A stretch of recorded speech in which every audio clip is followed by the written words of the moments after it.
Okay, in order to see the scripting of a narrative, you have to be able to see how something will be referred to in history books.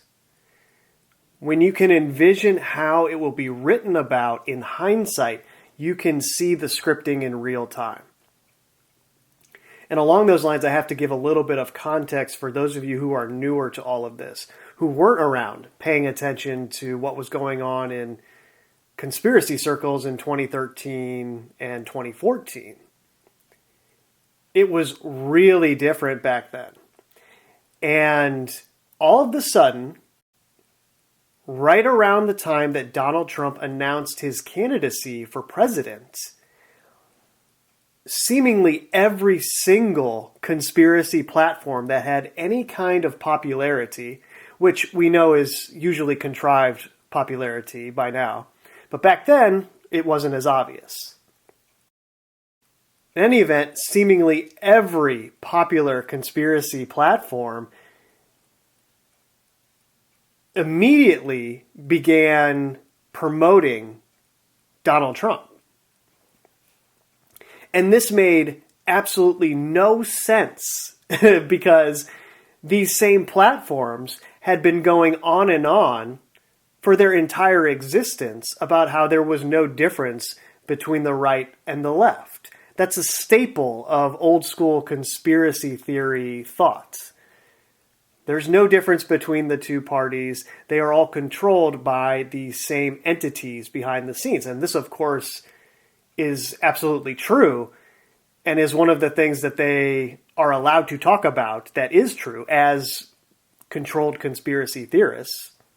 But you see, thinking this many moves ahead, they were allowed to talk about those entities that exist behind the scenes because they knew that Trump was eventually going to enter the stage, and that narrative, the existence of the quote-unquote deep state, was going to become pivotal to his story and the narrative that he was designed to promote. And so as a result, they had to come up with a way to sell this presidential candidate with a big R next to his name in a way that he would be outside of that traditional paradigm. And how did they do that? Well, you all know how they did that.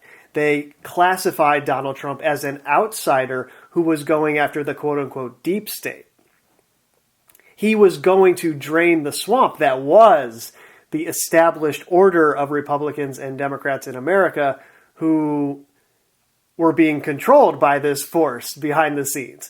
Now, of course, we know that Donald Trump is just as much one of them as all the rest. But at the time, when it's happening, it's much more difficult for people to see that. This is something that becomes more and more obvious in hindsight, usually. But the question you have to ask yourself is, why did they do that? What was the purpose of it? What was the purpose of making Donald Trump the conspiracy theorist president? Why did they have him promoting a lot of these ideas? Well, it's starting to become more and more obvious. I've been covering this since it happened, essentially.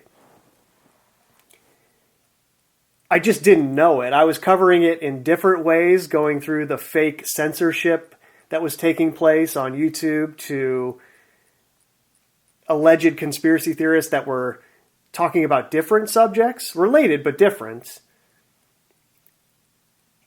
And I was going into how they were faking being censored. They were doing it in a way that would guarantee that they were censored.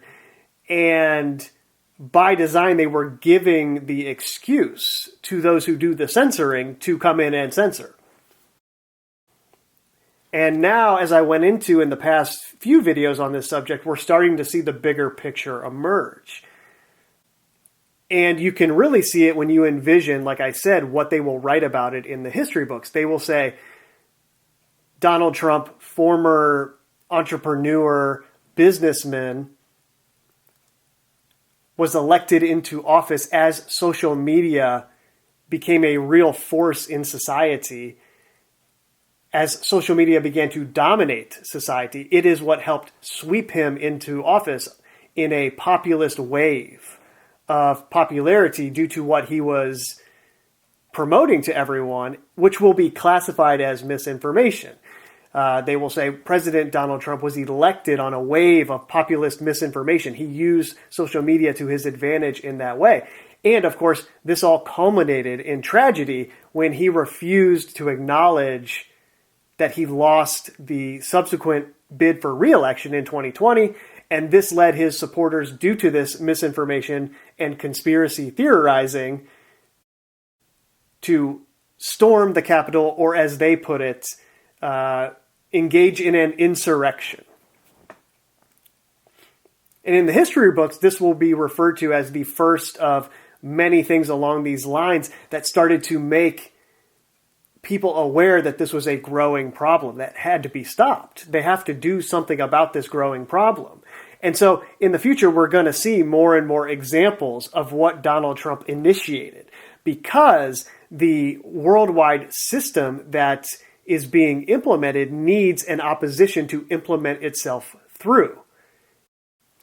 It needs an opposition to eventually point at and say, see, look at this. We have to do something about this. We need sweeping internet reforms. We need sweeping social media reforms and laws to make sure that things like this never happen again.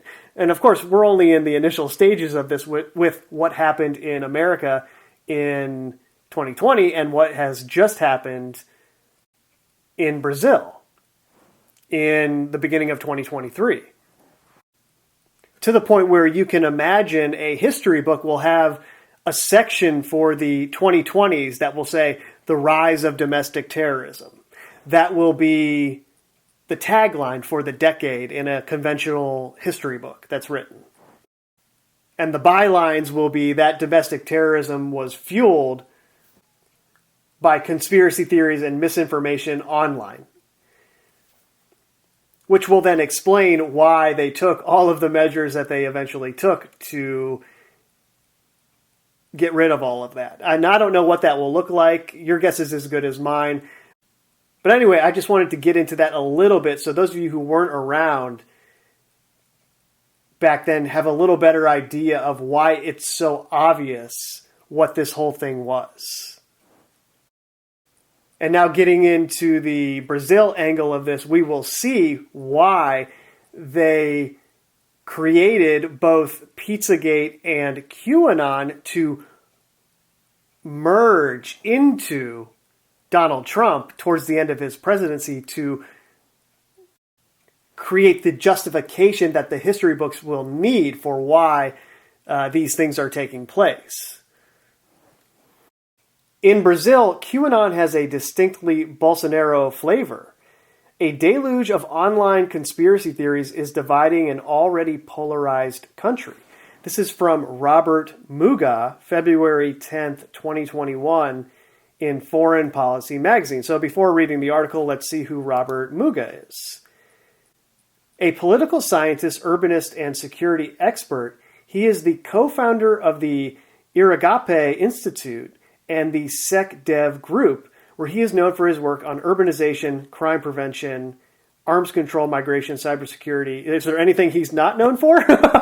Anyway, he regularly advises national and city governments, management, consultancy, and technology firms, United Nations agencies, and the World Bank. So we're not talking about some ordinary guy here. This is someone with connections to the supranational organizations that exist at levels beyond national governments. He's consulted with Facebook, Google, McKinsey's & Co., Uber, and other companies, World Bank, United Nations, the World Economic Forum. So you get the idea of the person we're dealing with here. This is the person writing the opinion that we're going to read in this article. And this is the Wikipedia page for the institute he started. I think it's Irigape. And you can see down here that they're involved in sustainable development, which is a key buzzword, of course.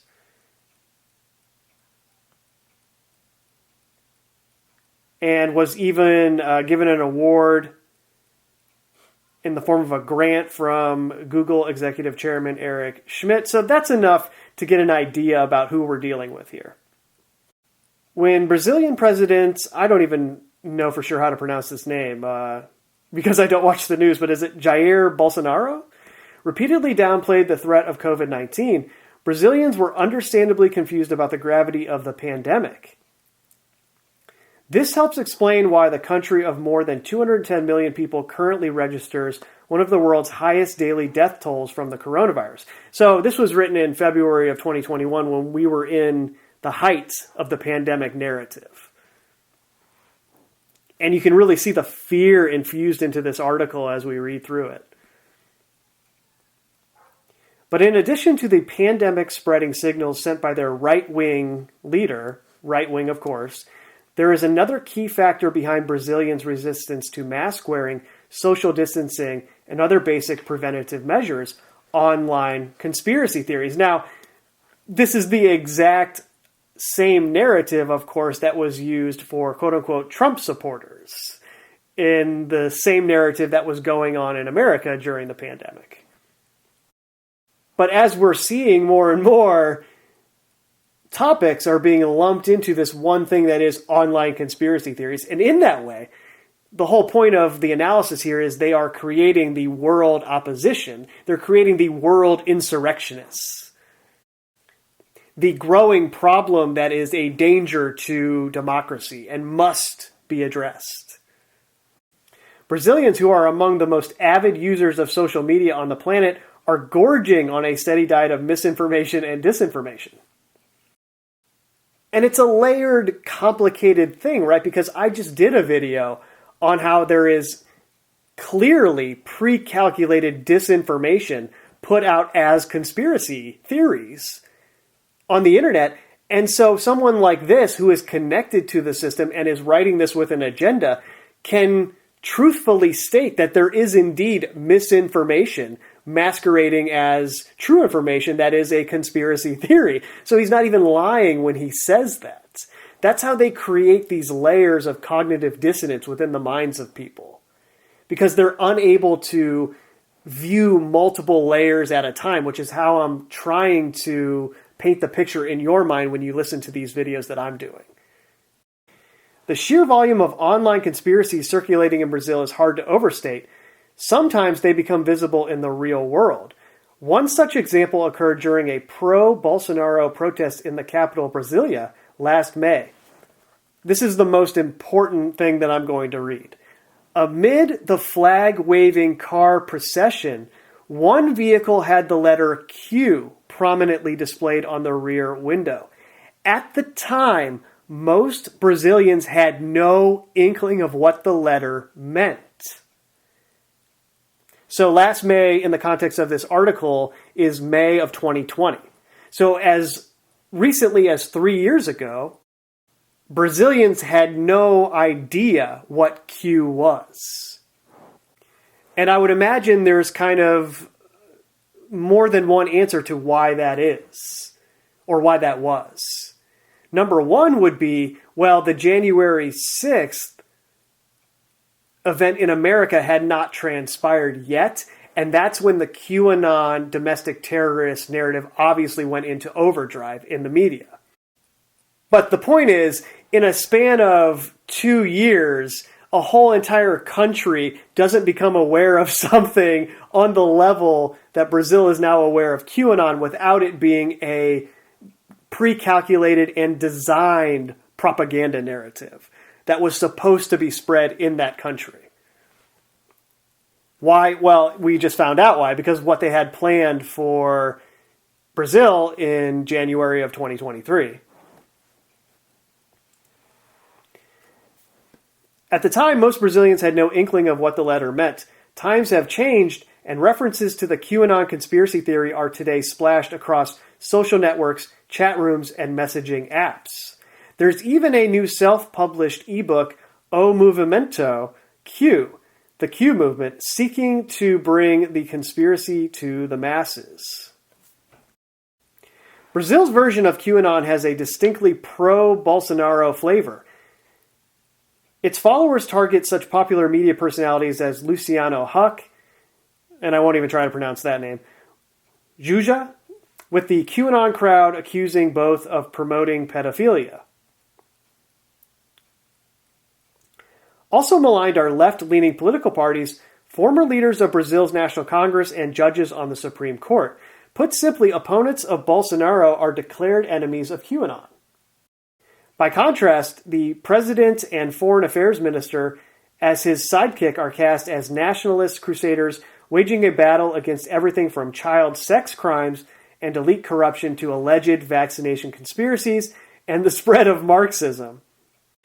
Bolsonaro's admiration of disgraced former U.S. President Donald Trump, the supposed fountainhead of QAnon, has only cemented the movement's support for the Brazilian leader and his various causes. So obviously, Bolsonaro is the Brazilian equivalent of Donald Trump. They have set up the narrative that way. But don't miss the point here, right? Trump and Bolsonaro are just the first of many along these lines. It goes back to the video I did on Trump and Adolf Hitler. Of course, Trump will be the Hitler in the history books based on what they are using him to introduce into the collective psyche. But you're going to have all of these sub-figures that are likewise controlled opposition in the countries that they exist in, but they are designed to do the exact same thing that Donald Trump did, which is promote this narrative that the other official propaganda outlets can refer to as dangerous misinformation, domestic terrorism. Once incubated, Brazil's QAnon movement metastasized quickly, again referring to it as a disease that must be stopped. They're not putting that into your mind by accident. It's putting it into your mind in those terms as a disease because most people hear that kind of imagery or see that kind of imagery and they immediately think of a cure. Oh, we must do something to cure a disease. That's why they refer to it in that way.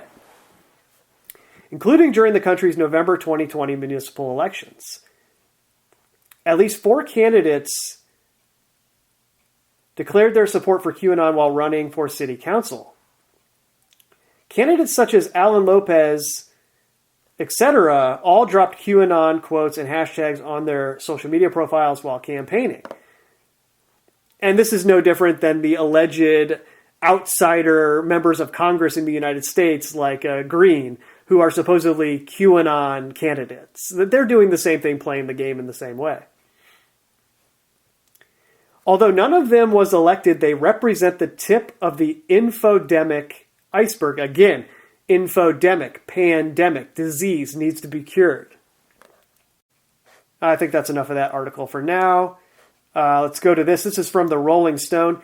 International insurrection is the highlighted term before the article begins. Of course, we're starting to see the blooming of that narrative. Brazil is having its own January 6th right now. Supporters of far-right former President Bolsonaro stormed government buildings in the country's capital. Brazil's QAnon followers see Bolsonaro as God's chosen messenger. And of course, that's the same rhetoric that is used in America's QAnon followers. Donald Trump is God's chosen messenger, of course. Bolsonaro's attack on the media as purveyors of fake news has polarized country. I mean, this is a template that they've just taken from America and put on top of Brazilian names at this point. It's an identical template. If Donald Trump was the superhero in the North, in Brazil it is Bolsonaro, who is fighting against pedophilia, corruption, and the spread of evil socialism. If Trump was the Q fountainhead, Bolsonaro is the stream that runs south. And that's the second time we've heard Trump referred to as the Q fountainhead, which often means it's a propaganda talking point.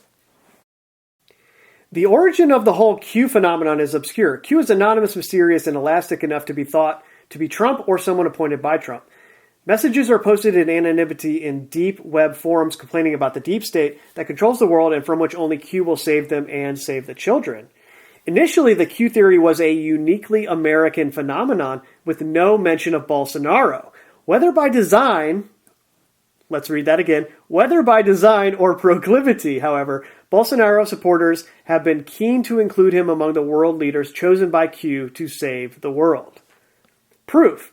When Bolsonaro's son Eduardo, a deputy in the country's lower house, posted a photo of Bolsonaro and his sons eating corn, Movimento Q supporters noticed that the American Q had just days before posted a picture of a cornfield with the caption, "Put the pieces of the puzzle together." For Brazilian Qs, the corn-eating picture was proof enough that Bolsonaro was the chosen one. Q posts are said to be breadcrumbs that lead people to figure out the truth. You see how easy it is to manipulate people in this way, and how easy it would be for those behind the propaganda to coordinate something like that. Very, very easy.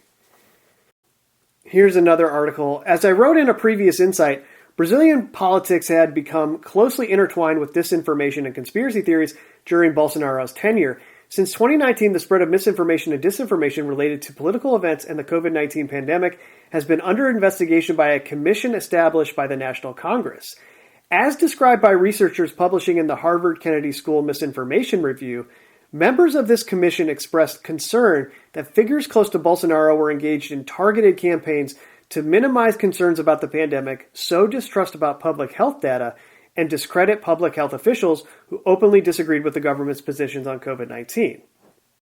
Beyond that, there was also substantial concern about the role extremist communities could play in influencing the election. Much of this was focused on the prevalence of QAnon in Brazil. Researchers examining the globalization of QAnon have noted that Portuguese is among the top languages in use among the QAnon community on Telegram. And it's very interesting now, when you click on this link, it's an actual paper from the Max Planck Institute for Informatics on the globalization of the QAnon conspiracy theory through Telegram. And their conclusion is, overall, our analysis portraits a nuanced overview of the QAnon movement across multiple countries.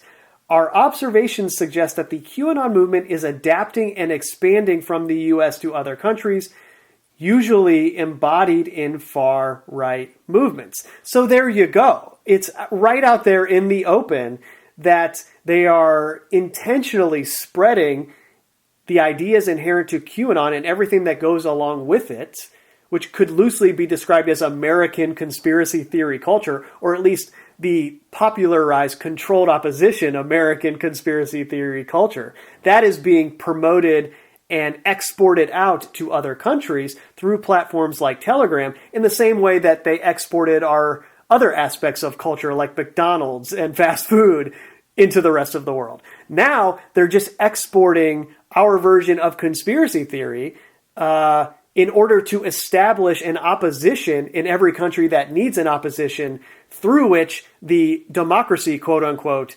can reinforce its own credibility.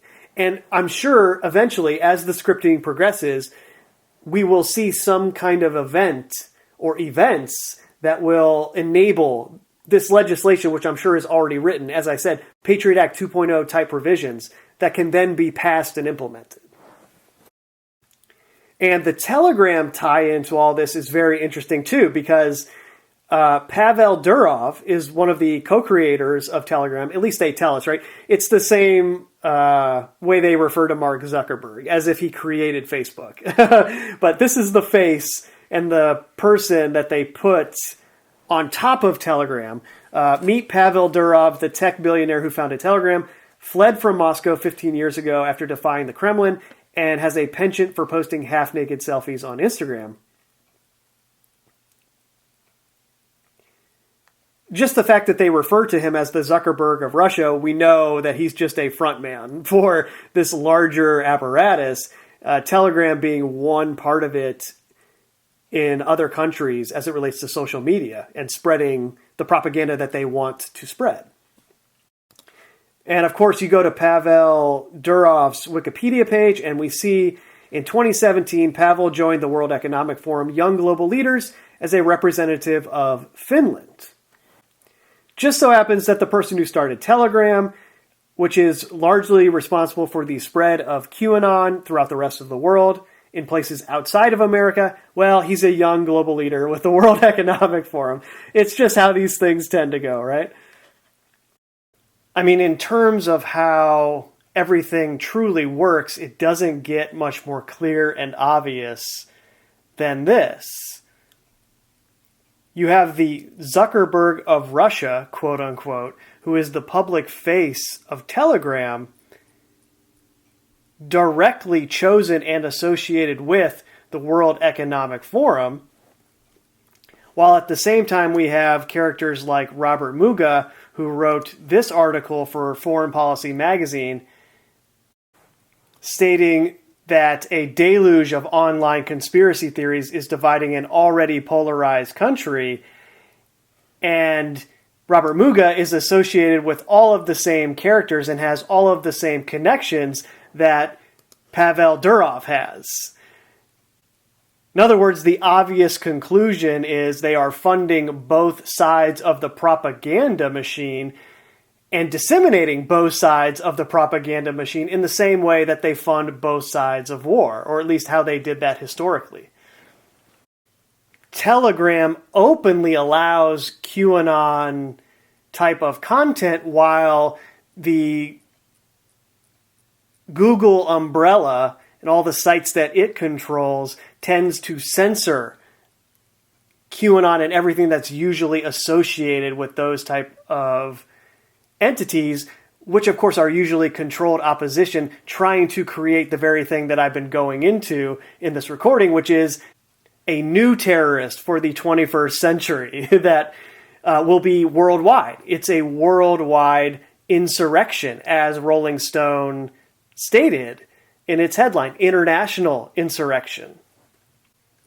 And of course, there are layers to it, right? Because Pavel Durov is technically Russian, and the fact that Telegram and him being the public face of Telegram allows them to associate Russia with QAnon.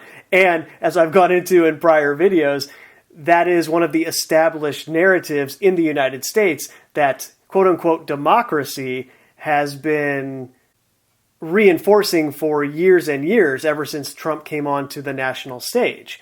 His association with Putin and the idea that all of these conspiracy theories are actually being seeded into America by Russia. But of course, you have to understand that in Russia, they have a firewall from that kind of information, and their population is being told the exact opposite, which is it's the United States that is disseminating similar type of information into their internet as a way to destabilize that country. Each country has its own view of who the foreign, quote-unquote, enemy is, but as we see here, the social media companies are all working together to disseminate the propaganda in a way that it will create a unified version of opposition known as domestic terrorism that will exist in a different way in each country, ideologically speaking. But the point is that it will exist in every country, and then from there, the world governmental structure can create a unified apparatus that is designed to censor and remove these domestic terrorists from society. And again, I don't know how they will eventually do that. I can only see the script that's being built up into that eventuality. There are many different ways that they can take it, but hopefully it's becoming clear how all of this is functioning and how they're going to eventually try and achieve that goal in the future if we allow it to happen. And real quick before I end this video, I want to read this tweet which really sums up the whole thing quite nicely. I have no idea who this person is, but they say, the January 6th crowd complains about being oppressed by the government. In response, they're going to make their movement international and base it on the principle that democratic elections need to be overturned across the world. And hopefully, I've done a good job of explaining why everything that we have seen through controlled opposition conspiracy theories plays right into this and was by design. In the context of creating worldwide domestic terrorism as the most concerning trend that is allegedly developing across the world. That's it. Later.